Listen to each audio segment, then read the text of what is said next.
Channel your online teacher. മക്കളെ, നിങ്ങൾക്ക് 2 ദിവസം കൊണ്ട് ബിസിനസ് സ്റ്റഡീസിലെ കംപ്ലീറ്റ് ചാപ്റ്ററിലെയും ഫുൾ ഇമ്പോർട്ടൻ്റ് ആയിട്ടുള്ള ക്വസ്റ്റ്യൻസ് ആൻസേഴ്സും പിന്നെ ഒരു 2 ക്വസ്റ്റ്യൻ പേപ്പർ ആൻസറിങ്ങും ഒക്കെ വേണോ?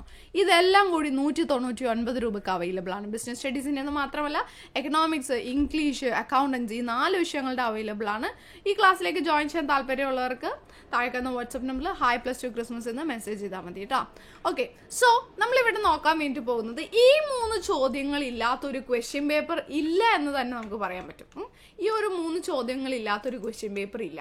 അതിൽ ഒരു ഇമ്പോർട്ടൻ്റ് ആയിട്ടുള്ള ഒരു ക്വസ്റ്റ്യൻ ആണ്, 8 മാർക്കിന് ചോദിക്കാൻ സാധ്യതയുള്ള ഒരു ക്വസ്റ്റ്യൻ ആണ്. സ്റ്റാഫിങ്ങിന്റെ സ്റ്റെപ്പ് എന്തൊക്കെയാണ്, അല്ലെങ്കിൽ സ്റ്റാഫിങ്ങിന്റെ പ്രോസസ് എക്സ്പ്ലെയിൻ ചെയ്യാൻ പറഞ്ഞിട്ട് 8 മാർക്കിന് ചോദിക്കും. സോ ഫസ്റ്റ് സ്റ്റെപ്പ് എന്താണ്? Estimating the man power requirement.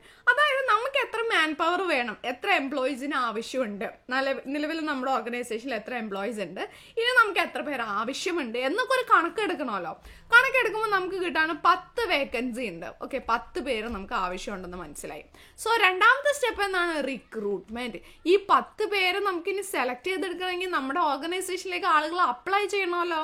അപ്പോൾ അപ്ലൈ ചെയ്യാൻ വേണ്ടിയിട്ട് നമ്മുടെ സ്ഥാപനത്തിൽ ഇങ്ങനെ ഒഴിവുകളൊക്കെ ഉണ്ട്, നിങ്ങൾ ഇന്ന ഡേറ്റിൽ വന്ന് അപ്ലൈ ചെയ്തോളൂ എന്ന് പറഞ്ഞ് ആളുകളെ കൊണ്ട് ഈ ഓർഗനൈസേഷനിലേക്ക് അപ്ലൈ ചെയ്യാൻ സ്റ്റിമുലേറ്റ് ചെയ്യാണ്, അപ്ലൈ ചെയ്യിക്കുന്ന ഒരു പ്രോസസ്സാണ് റിക്രൂട്ട്മെന്റ്.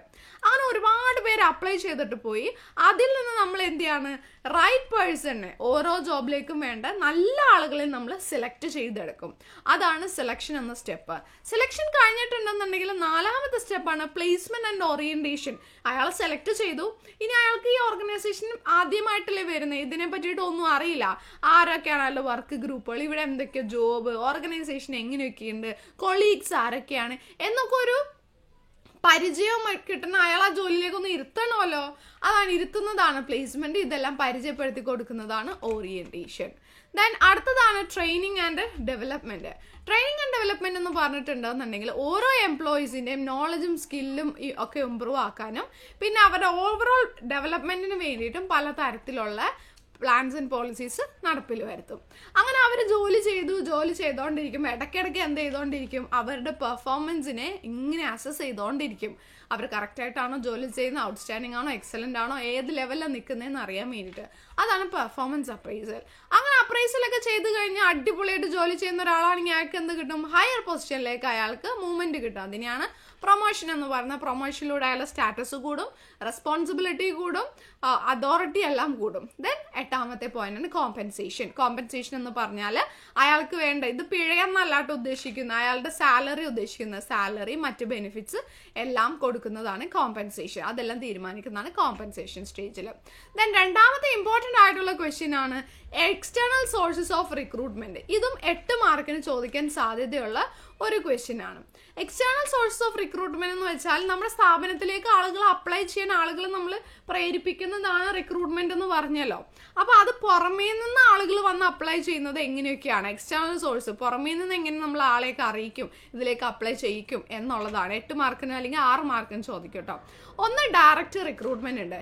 ഡയറക്റ്റ് റിക്രൂട്ട്മെന്റ് എന്ന് വെച്ചാൽ ഈ ഒരു കമ്പനിയുടെ നോട്ടീസ് ബോർഡിൽ ഇന്ന വേക്കൻസീസ് ഉണ്ട്, ഇന്ന ഡേറ്റിൽ വന്നാൽ ഓൺ ദി സ്പോട്ടിൽ സെലക്ഷൻ നടക്കും എന്ന് പറഞ്ഞിട്ട് ഒരു പരസ്യം പോലെ വയ്ക്കും. അപ്പൊ അത് കണ്ടിട്ട് ആളുകൾ, സ്ഥാപനത്തിൽ ജോലി അന്വേഷിച്ച് വരുന്ന ആളുകൾ അപ്ലൈ ചെയ്യുന്നു, അവരെ സെലക്ട് ചെയ്യുന്നു. അതാണ് direct recruitment. Then casual callers from waiting list. നേരത്തെ തന്നെ ഇങ്ങനെ ഓർഗനൈസേഷനിൽ ജോലി ഉണ്ടോയെന്ന് അന്വേഷിച്ച് വന്നിട്ടുള്ള ആളുകൾ ഉണ്ടാകുമല്ലോ. ഇവരുടെ ആപ്ലിക്കേഷൻസ് ഒക്കെ ഇങ്ങനെ എന്ത് ചെയ്ത് വെച്ചിട്ടുണ്ടാവും? സേവ് ചെയ്ത് വെച്ചിട്ടുണ്ടാവും. അപ്പൊ എന്തെങ്കിലും വേക്കൻസി വരുമ്പോൾ അതിൽ നിന്ന് എടുത്ത് അവരെ കോൾ ചെയ്ത് അവരെ സെലക്ട് ചെയ്യുന്നതാണ് casual callers from waiting list. 3ാമത്തേതാണ് അഡ്വർടൈസ്മെന്റ്. ഒരുപാട് പേരിലേക്ക് ഒരേ സമയം ഈ ഒരു ന്യൂസ് എത്തും.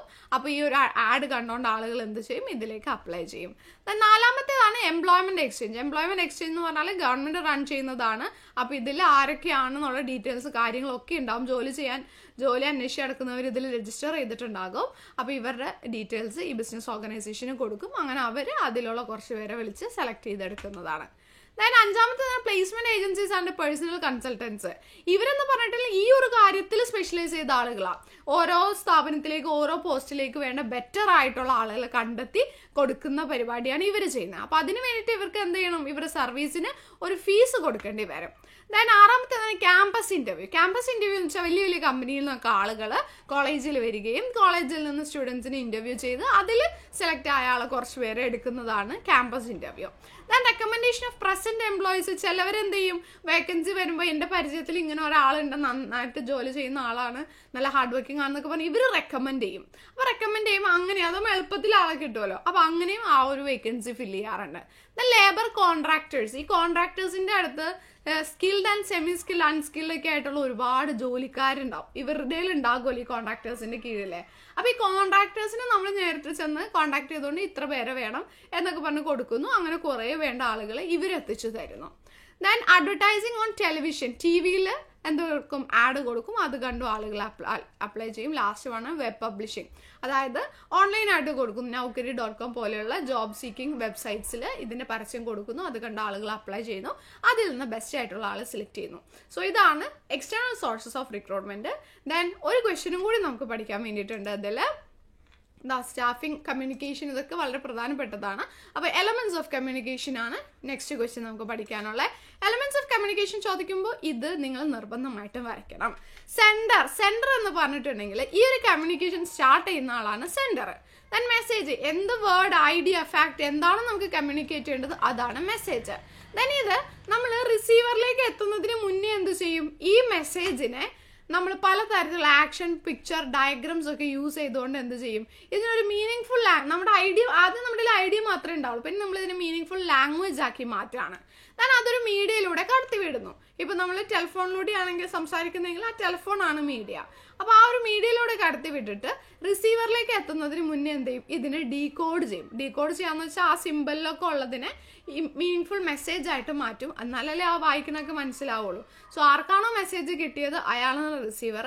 അയാൾ അത് ആ മെസ്സേജ് കിട്ടിയതിന് ശേഷം എന്ത് ചെയ്യും, അതിൻ്റെ ഒരു റിയാക്ഷൻ അല്ലെങ്കിൽ റെസ്പോൺസ്, അതായത് ഇത് കിട്ടി എന്ന് അറിയിക്കാൻ വേണ്ടിയിട്ട് ഒരു ഫീഡ്ബാക്ക് തിരിച്ച് ആർക്ക് കൊടുക്കും, സെൻഡർക്ക് കൊടുക്കും. സോ ഇതാണ് എലമെന്റ്സ് ഓഫ് കമ്മ്യൂണിക്കേഷൻ. വളരെ പ്രധാനപ്പെട്ട 3 ക്വസ്റ്റ്യൻസ് ആണ് നമ്മൾ നോക്കിയത്. ഒരുപാട് വീഡിയോസ് ഇതേപോലെ ഇനിയും വരുന്നുണ്ട്. വീഡിയോ ഹെൽപ്ഫുൾ ആയെങ്കിൽ താഴെ കമന്റ് ചെയ്യുക. താങ്ക്